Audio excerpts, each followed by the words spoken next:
En prélude des journées combinées de la femme et de l'endométriose qui se tiendront les 27 et 28 mars au Palais de Congrès sous le thème Santé gynécologique et femmes actives, surmonter les défis pour une vie épanouie, HG Provider Service, en collaboration avec plusieurs ministères et partenaires, a lancé officiellement la campagne de sensibilisation autour de ce thème.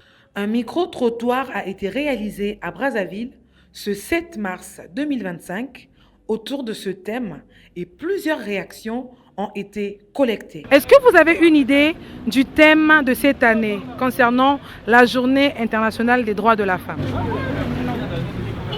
Aucune idée. Non.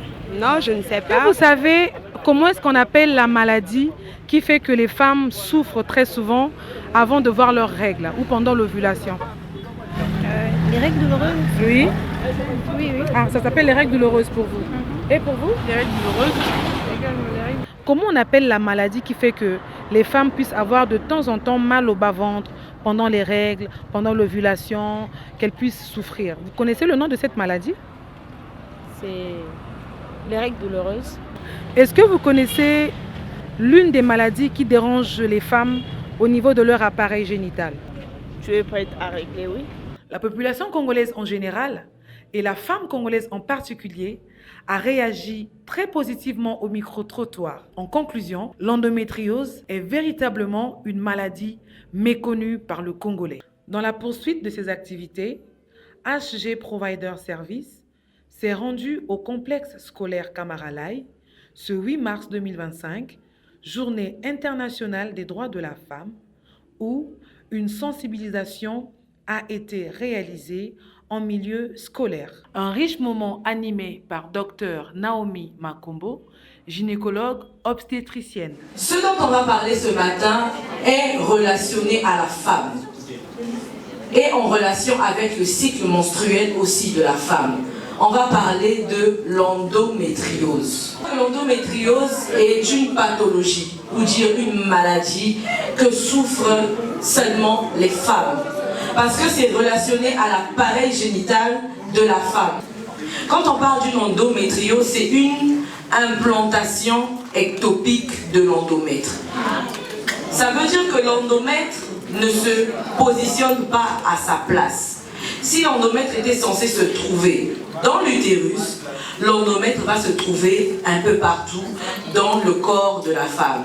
Un thème bien accueilli par la couche juvénile qui a suscité beaucoup de réactions et de curiosité. Un riche moment d'échange et d'apprentissage autour de l'endométriose, cette pathologie longtemps méconnue au Congo. Pour le compte de HG Provider Service, M. Judikael Etoto, responsable des partenariats et sponsoring, a encouragé la jeunesse. J'ai remarqué également que toutes les filles étaient, voire même les hommes ou les garçons, étaient beaucoup intéressés par cette question. Très ému, M. Moyo, directeur du complexe scolaire, a donné ses impressions et a encouragé les élèves à participer aux journées combinées de la femme et de l'endométriose. J'aimerais que vous, surtout les élèves de la terminale, vous avez appris.